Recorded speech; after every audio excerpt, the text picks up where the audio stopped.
फिर एक बार फिर से हमारे चैनल अजय एजुकेशन में आपका स्वागत है। चलिए, अब तक हमने पढ़ा था सिंथेसिस।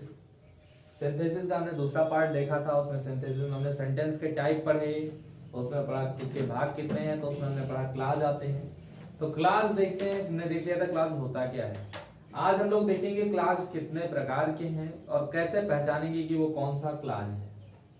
ये भी वैसे हमने बता दिया था, लेकिन एक बार फिर से हम रिपीट करते हैं थोड़ा सा। हमने बताया था एक क्लास दो है, एक डिपेंडेंट है भाई और एक है इंडिपेंडेंट। थोड़ा सा बड़ा लिखते हैं भाई, क्योंकि हमारे पिछले वीडियो में किसी ने कहा था। तो इंडिपेंडेंट, अब उम्मीद है आपको दिखेगा। आप सभी के सुझाव के लिए बहुत बहुत धन्यवाद। चलिए, तो हमारे क्लास कितने हैं? दो, एक है डिपेंडेंट और एक है इंडिपेंडेंट। क्या है? एक है डिपेंडेंट और एक है इंडिपेंडेंट। हमने बताया था एक ऐसा क्लास जो अपने अर्थ के लिए किसी दूसरे क्लास पर निर्भर ना, उसे कहते हैं इंडिपेंडेंट क्लास। और एक ऐसा क्लास जो अपने अर्थ के लिए दूसरे पर निर्भर, उसे कहते हैं डिपेंडेंट। और हमने ये भी बताया था इंडिपेंडेंट क्लास जो होता है, जो किसी पर निर्भर नहीं होता, उसे हम कहते हैं प्रिंसिपल क्लास। जैसे हमने बता दिया था आपको, ये हमने आपको तुरंत बताया था। फिर हमने बताया था डिपेंडेंट क्लास जो किसी पर निर्भर होता है अर्थ के लिए, उसमें दो होते हैं और एक होता है उसमें कौन सा? कोऑर्डिनेट, और एक होता है सबऑर्डिनेट। क्या होता है भैया? सबऑर्डिनेट, है ना। तो देखते हैं कोऑर्डिनेट कौन सा है, सबऑर्डिनेट कौन सा है। तो सबसे पहले हम ध्यान देंगे भैया कोऑर्डिनेट क्लास की तरफ। किसकी तरफ? कोऑर्डिनेट क्लास की तरफ। तो कोऑर्डिनेट क्लास होते क्या है, पता कैसे चलता है कि वो कोऑर्डिनेट क्लास है?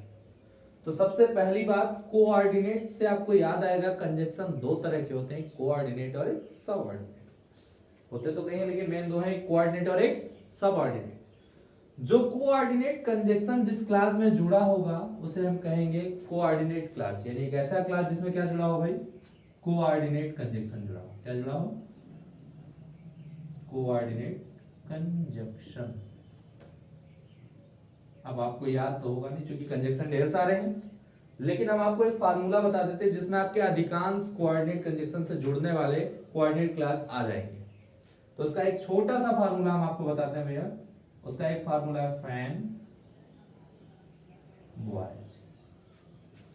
हो सकता है नीचे ना आ रहा हो, तो आगे थोड़ा सा इसके ऊपर लिख देते हैं। कोऑर्डिनेट में कोऑर्डिनेट क्लास है ना, इसमें हम लिखते हैं क्या? जिसमें क्या हो? कोऑर्डिनेट कंजक्शन हो। क्या हो? कोऑर्डिनेट कंजंक्शन हो। क्या हो? कोऑर्डिनेट कंजंक्शन, उसे कहेंगे कोऑर्डिनेट क्लास। इसका फार्मूला हम बता देते हैं भाई, फैन बॉयज,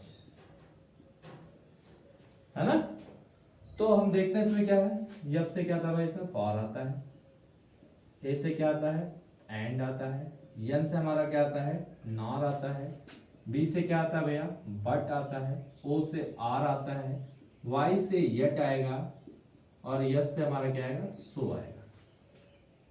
तो प्राय जो कोऑर्डिनेट क्लास हमारे बनेंगे तो कई से, लेकिन अधिकांश जो बनेंगे वो इनसे बनेंगे। किससे बनेंगे? इनसे, क्योंकि समान शब्दों को, समान पदों को जोड़ते हैं, इसीलिए हम कहते हैं कोऑर्डिनेट, जो सहायता करते हैं। ठीक, तो ये कैसे क्लास होंगे? जिसमें कौन सा कंजक्शन मौजूद होगा? कोऑर्डिनेट कंजक्शन मौजूद होगा, उन्हें हम क्या कहेंगे? Coordinate class. उठता है सवाल, अब सबऑर्डिनेट क्लास क्या है? कौन सा क्लास? सबऑर्डिनेट। तो सबऑर्डिनेट को हम यहां लिख दे भाई। ठीक, तो जिसमें यही पे लिख देते हैं, इसको थोड़ा देर हम ऊपर करते हैं भाई। इसमें हमारे क्या होंगे? सबऑर्डिनेट कंजक्शन होंगे। कौन से होंगे? Subordinate conjunction. यानी जिसमें हमारा क्या मौजूद हो? सबऑर्डिनेट कंजंक्शन मौजूद होगा, उसे हम क्या कहेंगे? सबऑर्डिनेट क्लास कहेंगे। उसमें जैसे कौन कौन से आ सकते हैं भाई? हु आ सकता है, what, which, why, whom, where, या फिर नाइदर, नॉर, आइदर, और बहुत से कंजक्शन आएंगे। ठीक है, यानी इन कंजक्शन, जो कोऑर्डिनेट कंजक्शन को छोड़ करके जो कंजक्शन बचते हैं होते हैं सबऑर्डिनेट। तो सबऑर्डिनेट कंजंक्शन जिसमें आएंगे उसे हम क्या कहेंगे, सबऑर्डिनेट क्लास। एग्जांपल हम देख लेते हैं भैया, जैसे हम कहें ही वेंट टू स्कूल, करते हैं क्या करते हैं, ही वेंट टू स्कूल, वह स्कूल गया। he met to his friends,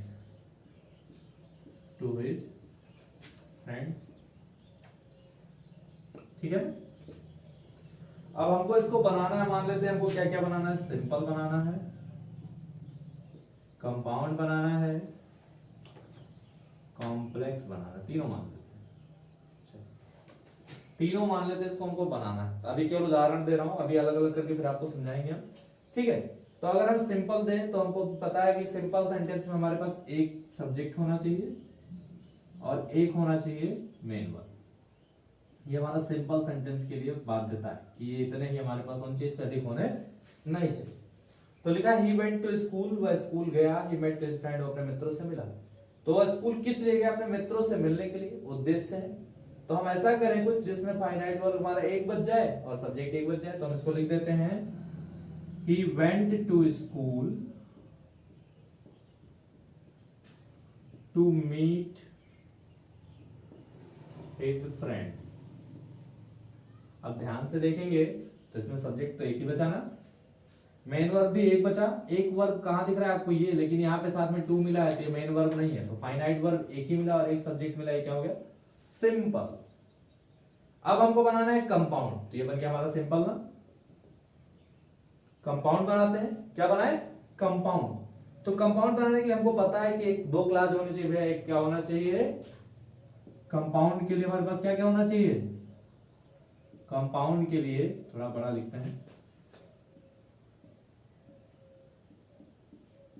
compound है ना। कंपाउंड के लिए हमको पता है हमारे पास क्या होना चाहिए, एक प्रिंसिपल होना चाहिए, ठीक। और पता है हमको क्या होना चाहिए, एक होना चाहिए हमारे पास कोऑर्डिनेट, इतना होना चाहिए ना, इतना होना चाहिए ना, हमको पता है। तो कोऑर्डिनेट क्लास, पहले एक काम करिए, हम आपको अलग से, क्योंकि आप इसमें कंफ्यूज हो सकते हैं, इसलिए थोड़ा सा इसको हम बैक करते हैं, इसको हटाते हैं, ठीक है, इतना हटा देते हैं, और इसको अभी थोड़ी देर के लिए इसको हम हटा देते हैं। अभी हम आपको समझाते हैं। पहले आप एक काम करें, इसको आप स्क्रीनशॉट लेके रख लीजिए, क्या कि डिपेंडेंट क्लास दो हैं, एक कोऑर्डिनेट एक सबऑर्डिनेट। कोऑर्डिनेट कंजंक्शन जिसमें मिलेगा वो होगा कोऑर्डिनेट क्लास, जिसमें सबऑर्डिनेट कंजंक्शन मिलेगा वो क्या होगा, सबऑर्डिनेट क्लास। इतना एक बार आप लोग स्क्रीनशॉट लेकर के रख लीजिए, फिर हम आगे बढ़ेंगे। उम्मीद होगा आपने स्क्रीनशॉट ले लिया होगा। अब आगे बढ़ते हैं, इसको मिटाते हैं। अभी हम फिर से वही सेंटेंस लेते हैं, एक एग्जांपल आपको देते हैं, तो हो सकता है आपके समझ में आ जाएगा कि सिंपल, कंपाउंड, कॉम्प्लेक्स में अंतर क्या है। क्योंकि आपके समझ में एक चीज और भी दिक्कत आ रही होगी, हो सकता है कुछ लोग को, हम बार बार कह रहे हैं सिंपल में एक ही फाइनाइट वर्ब होना चाहिए, वर्ब एक होना चाहिए। तो एक फाइनाइट वर्ब क्या है, अब तक आपने पढ़ा वर्ब, ट्रांजिटिव, इंट्रांजिटिव। तो हम आपको कुछ और भी बताएंगे फाइनाइट वर्ब क्या है, ये चीज अभी हम आपको बताएंगे। उसके पहले हम आपको एक एग्जाम्पल देते हैं। लिखा हुआ he went to school, he went to school, ठीक है। he met to his friends, he met to, ये दो सेंटेंस हैं हमारे पास। इनको हमें बनाना क्या क्या है भाई, सिंपल, इसी से सिंपल भी बनाना है, इसी से कंपाउंड भी बनाना है, और इसी से हमको कॉम्प्लेक्स भी बनाना है।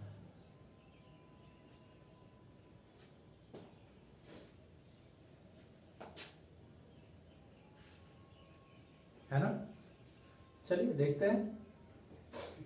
सिंपल बनाने के लिए हमने आपको बताया था कि सिंपल सेंटेंस में हमारे पास क्या होना चाहिए,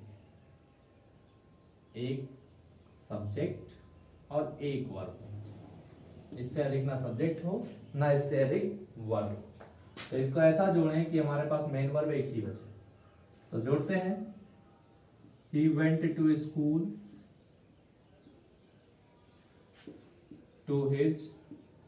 to meet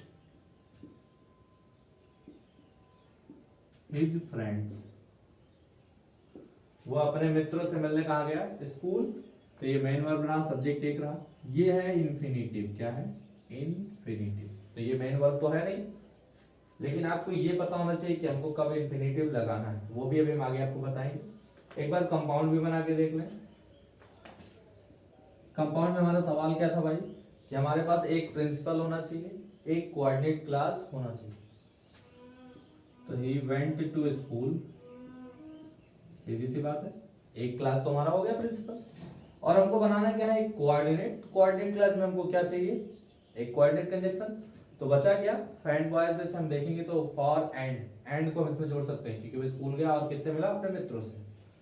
and met to his friends. ये तो हमने कंपाउंड बना दिया। क्या बना दिया, कंपाउंड हो गया ना, क्योंकि इसमें क्या हो गया, एंड जुड़ गया, तो ये क्या हो गया, कोऑर्डिनेट। क्या हो गया, ये है कोऑर्डिनेट। क्या है, कोऑर्डिनेट क्लास है ना भाई। खाली एंड जोड़ने से नहीं, पूरा सेंटेंस जुड़ रहा है, इसकी वजह से भी हम आगे देखते हैं। ये हमारा था क्या, सिंपल सेंटेंस। ये क्या, प्रिंसिपल क्लास। क्या था, प्रिंसिपल, है ना। अब इसके बाद देखते हैं, हमको बनाना है कॉम्प्लेक्स। ठीक, तो ही वेंट टू स्कूल, वो कहाँ गया, स्कूल गया। He met to his friend, अपने मित्रों से मिला। अब इसको हमको बनाना है कॉम्प्लेक्स। कॉम्प्लेक्स की हमारी बाध्यता क्या है, कॉम्प्लेक्स में हमको चाहिए क्या क्या, कॉम्प्लेक्स में हमको चाहिए एक प्रिंसिपल क्लास,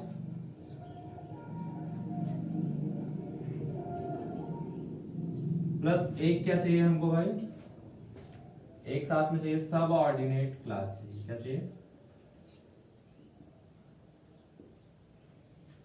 सबऑर्डिनेट क्लास। तो सबऑर्डिनेट क्लास क्या है, मतलब कि उसे क्या चाहिए, साथ में एक सबऑर्डिनेट कंजक्शन चाहिए उस क्लास के बीच में। तो देखते हैं, वह स्कूल गया, तो पहले इसको लिखिए,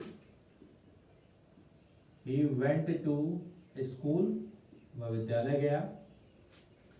where, जहां, he met to his friends, जहां वो अपने मित्रों से मिला।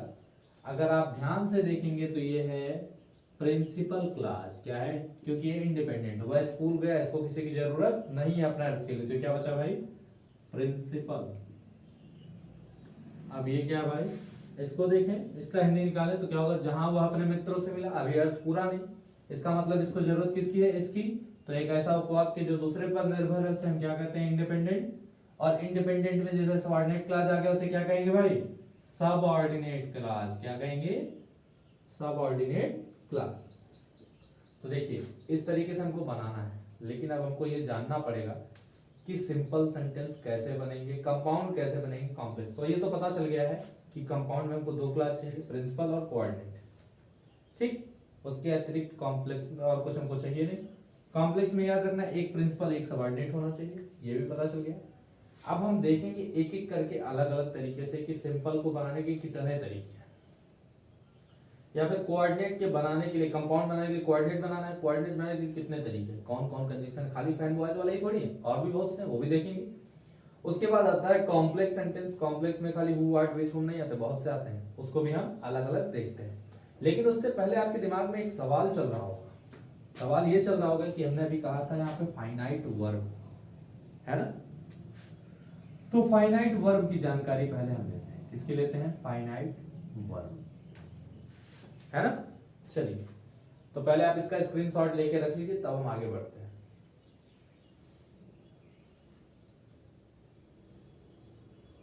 आपने ले लिया, चलिए, तो अब हम आपको देख लेते हैं, बता देते हैं। उसके पहले एक चीज और बताएंगे, सबऑर्डिनेट क्लास में अभी हमने लिखा था who what which whom where, इन सब का यूज कहाँ करते हैं ये भी हम आपको अलग अलग बताएंगे। जैसे हु का प्रयोग कब करेंगे, जब किसी इंसान के बारे में बात किया जाए, दोनों में इंसानों को जोड़ा जाए। व्हाट का प्रयोग तब करते हैं भाई जिसमें क्या किया जाए, किसी वस्तु की क्वालिटी बताया जाए। व्हिच बताएंगे जब किसी जानवरों के बारे में बात किया जाए। उसी तरीके से आगे बढ़ेंगे, तब तक आप इसका स्क्रीनशॉट लेके रखें, तो हम आगे चलते हैं फाइनाइट वर्ब की तरफ।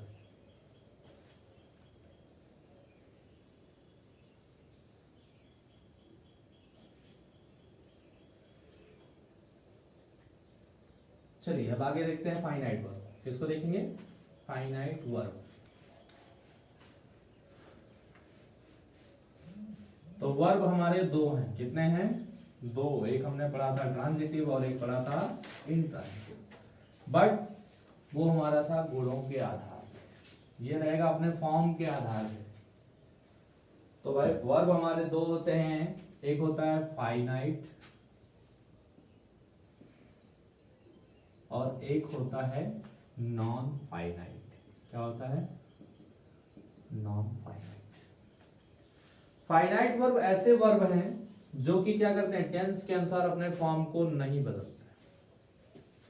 कैसे देखें? यानी देखते हैं फाइनाइट वर्ब की टाइप देखते हैं। एक है फाइनाइट और एक है नॉन फाइनाइट। ठीक है ना? सॉरी, अभी हमने थोड़ा सा गलत पढ़ दिया। तो फाइनाइट वर्ब क्या है? एक ऐसा वर्ब जो टेंस के अनुसार अपने फॉर्म को लगातार बदलता रहता है, वो होता है फाइनाइट वर्ब। यानी हम लिख सकते हैं the verbs which change their form according to tense, according to tense। यानी ऐसे वर्ब जो कि क्या करें? टेंस के अनुसार अपने फॉर्म को बदलते हैं, वो क्या कहलाते हैं? Are called finite verb. Are called finite verb. ठीक है ना? अब कुछ ऐसे होंगे जो टेंस के अनुसार अपने फॉर्म को नहीं बदलते हैं, उन्हें हम कहते हैं non finite. The verbs which do not change, the verbs which do not change their forms according to tense are called non finite। क्या कहलाते हैं वो? Non finite. ठीक है ना? यानी ऐसे वर्ब जो क्या करें? टेंस के अनुसार अपने फॉर्म को बदल देंगे, वो होंगे क्या? Finite verb. और ऐसे वर्ब जो टेंस के अनुसार अपने फॉर्म को नहीं बदलेंगे होंगे नॉन फाइनाइट। एग्जांपल देखते हैं। जैसे हम लिखते हैं वह विद्यालय गया, तो इसका ट्रांसलेशन करेंगे तो होगा ही went to school.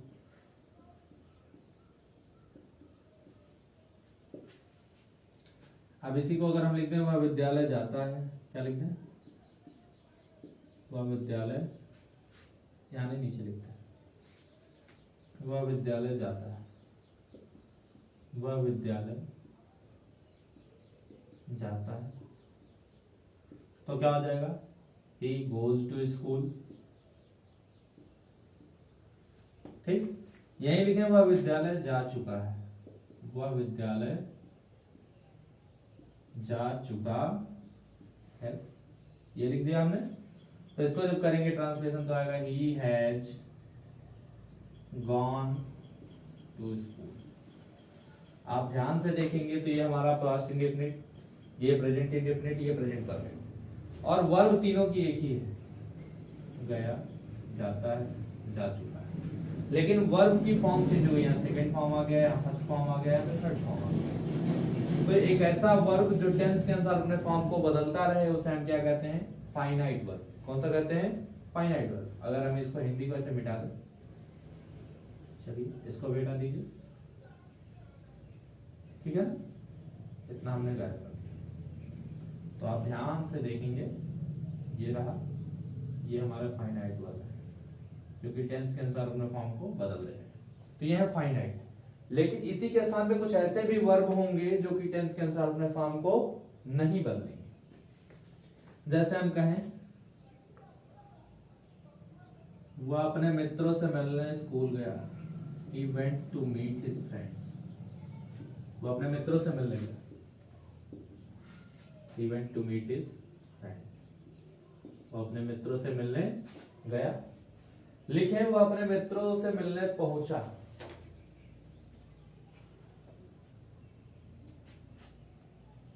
he reached to meet his friends. ठीक, अगर हम कहें वो अपने मित्रों से मिलने जा चुका है, he has gone to meet his friends। ध्यान से देखेंगे, ये हमारा कौन सा टेंस है भाई, पास्ट इंडेफिनिट। ठीक, ये भी पास्ट इंडेफिनिट ही है, और ये क्या है, प्रेजेंट परफेक्ट। लेकिन इनमें एक ऐसा वर्ब है मिलना, टू मीट, ये अपनी फॉर्म को बदल नहीं रहा है, नहीं बदल रहा है ना। तो एक ऐसा फॉर्म, एक ऐसा वर्ब जो टेंस के अनुसार अपने फॉर्म को नहीं बदलता है, वो क्या कहलाता है, नॉन फाइनाइट। यानी ऐसे टेंस जो टेंस के अनुसार अपने फॉर्म के बदलेंगे, ऐसे क्रियाएं जो वर्ब के अनुसार अपने फॉर्म को बदल देंगी, वो होंगी फाइनाइट वर्ब, और ऐसी क्रियाएं जो वर्ब के अनुसार अपने फॉर्म को नहीं बदलती वो होती हैं नॉन फाइनाइट। अब आप इसको स्क्रीनशॉट लेके रख सकते हैं, ना है तो आप फिर से आप हमारे पास ईमेल कर सकते हैं, कमेंट कर सकते हैं, आगे आप इसके स्क्रीनशॉट लेके रख लें, तब हम आगे बढ़ते हैं।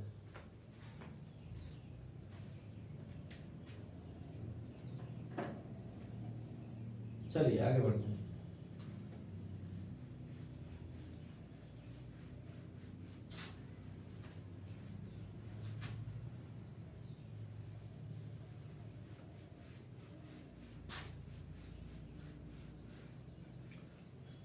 तो नॉन फाइनाइट हमको देखना है भाई, फाइनाइट और नॉन फाइनाइट देखना है। तो हमको पता है फाइनाइट तो एक है, लेकिन नॉन फाइनाइट हमारे जो देखना है, ये देखना है। नॉन फाइनाइट हमको पढ़ना है। तो नॉन फाइनाइट होते हैं 3, कितने होते हैं, 3। इन्फिनिटिव, जिरेंड और पार्टिसिपल, ये 3 होते हैं। तो इसको हम पढ़ेंगे अब अगले वीडियो में। तब तक के लिए आप हमारे चैनल से जुड़े रहें। जो लोग चैनल पर नए आए हैं वो चैनल को सब्सक्राइब करें और हमारे वीडियो को शेयर करते रहें। धन्यवाद।